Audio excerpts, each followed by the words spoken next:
Hello student, welcome to our channel learn with पूजा।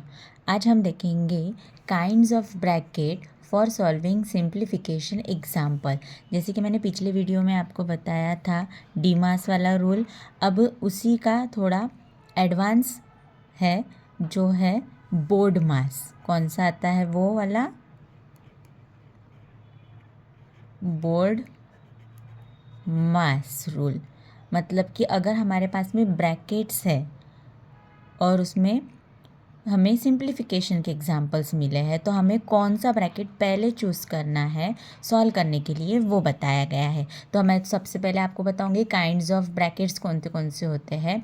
सो पहला ये वाला ब्रैकेट है जिसे हम कहते हैं बॉक्स ब्रैकेट, स्क्वायर ब्रैकेट या फिर बिग ब्रैकेट्स। उसके बाद में हमारे पास में ये वाला होता है, उसे हम कर्ली और ब्रेस ब्रैकेट्स बोलते हैं।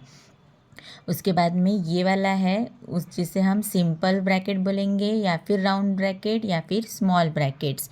और ये एक है जिसे हम बोलेंगे लाइन ब्रैकेट या फिर विनक्यूलम ब्रैकेट्स। ठीक है, अब सबसे पहले आएगा कि मतलब कि हमें ब्रैकेट तो सॉल्व करना है बोर्ड मास रूल के हिसाब से, बट फर्स्ट कौन सा सॉल्व करना, सेकंड कौन सा, सो मैं यहाँ पे आपको बताती हूँ। देखिए, जो ये हमारा लाइन ब्रैकेट है, अगर कोई एग्जांपल में ऐसी लाइन दी हुई है कोई डिजिट्स के ऊपर, तो सबसे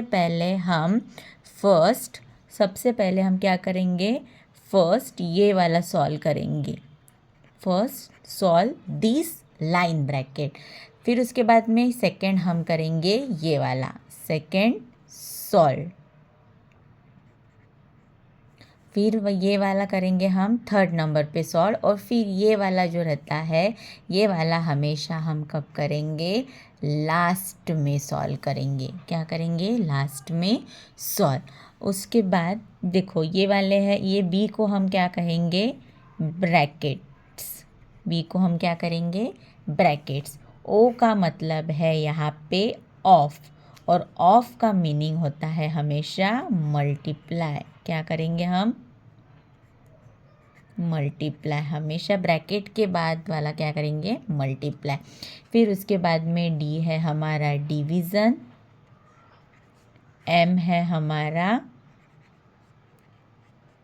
मल्टीप्लाई, फिर ए को हम कहेंगे एडिशन, एंड एस रहेगा हमारा सब्सट्रैक्शन। ठीक है,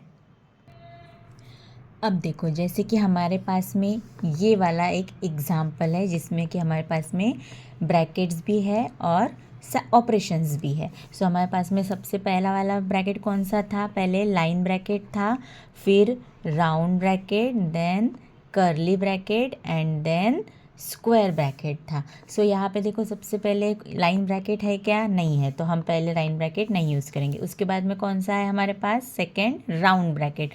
तो राउंड ब्रैकेट कहाँ पे है, ये साइड है। तो बचा हुआ जो भी हमारा सॉल्यूशन है ये वाला, जो एज इट इज़ हम लिखेंगे, क्या लिखेंगे फिर यहाँ पे 15 + 9 divided by 3 minus square bracket 5 × 3 minus curly bracket 5 minus. अब हमें क्या सॉल्व करना है, ये वाला ब्रैकेट सॉल्व करना है। तो हम क्या करेंगे, ये वाला ब्रैकेट सॉल्व करेंगे। सो 7 - 4 कितना हो जाएगा, 3। तो देखो यहाँ मैं अंडरलाइन करती हूँ क्योंकि हम सॉल्व करेंगे ये वाला, इसीलिए। सो 7 - 4 3, और ये इसके बाद में ये वाला राउंड ब्रैकेट हमारा कंप्लीट हो गया। सो बचा हुआ curly bracket and square bracket, और हमने यहाँ पे क्या यूज़ किया, राउंड ब्रैकेट। ठीक है, हमने क्या यूज़ किया यहाँ पे, राउंड ब्रैकेट। उसके बाद अब हमारे पास राउंड ब्रैकेट क्या हो गया, कंप्लीट हो गया। अब हमारे पास है कर्ली ब्रैकेट, तो कर्ली ब्रैकेट हम सॉल्व करेंगे। सो बचा हुआ एज इट इज़ पहले लिख लेंगे, 15 + 9 divided by 3 minus 5 × 3 minus curly bracket solve करो तो कितना आ जाएगा हमारे पास में, 5 - 3 कितना हो जाएगा, 2। और अब हमने यहाँ पे क्या सॉल्व किया, कर्ली ब्रैकेट सॉल्व किया। ठीक है, अब उसके बाद में बचा हमारे पास में बड़ा वाला last. So as it is 15 + 9 divided by 3 minus. अब देखो बच्चों, इसमें भी क्या हो रहा है, हमारे पास में 2 ऑपरेशन आ गए। सो हमारे पास में इसके पहले बोर्ड मास रूल के हिसाब से, जैसे कि बोर्ड मास है हमारे पास, सो देखो यहाँ मल्टीप्लाई है फिर सब्सट्रैक्शन है, तो हमेशा यूज़ करते टाइम सबसे पहले देखो यहाँ पे क्या आ गया, मल्टीप्लाई, तो हम सबसे पहले ये वाला आंसर लिखेंगे। सो क्या आएगा उसका 5 × 3 15 - 2। ठीक है, तो हमने यहाँ पे क्या किया, पहले 5 × 3 कर लिया था। अब फिर 15 + 9 डिवाइडेड बाय 3 माइनस, अब यहाँ पे क्या आ जाएगा 15 - 2, कितना आ जाएगा 15 - 2 13। तो ये देखो ये सिंगल है, सिंगल डिजिट बचा है, तो ये ब्रैकेट देने की ज़रूरत थी क्या, नहीं। सो हम नेक्स्ट चीज़ में इसका ब्रैकेट निकाल देंगे, डिवाइडेड बाय 3 - 13। सो ये देखो हमारे पास में ये आ गया सिंपल इक्वेशन। अब हम इसको करेंगे, हमारे डी मास रूल यूज़ करेंगे। क्या यूज़ करेंगे, डी मास। तो डी मास में देखो सबसे पहले क्या आता है, डिवीज़न। सो ये हमारा है डिवीज़न। सो हम यहाँ लिखेंगे 15 प्लस, अब इसको अगर इससे डिवाइड किया तो हमारा आंसर आ जाएगा 3 - 13। और हमने क्या किया यहाँ पे, डिवीज़न किया। क्या किया, डिवीज़न। फिर उसके बाद में आएगा मल्टीप्लाई तो नहीं है, फिर उसके बाद में क्या आता है, एडिशन। सो हम यहाँ पे इसकी एडिशन करेंगे, तो ये सब कितना आएगा, 15 + 3 18 - 13। अब हमने यहाँ पे क्या किया, एडिशन किया। ठीक है, उसके बाद बचा हुआ हमारा सब्सट्रैक्शन। क्या किया हमने अब यहाँ पे, सब्सट्रैक्शन। सो इसका आंसर क्या आएगा, 18 - 13 5। समझ में आया।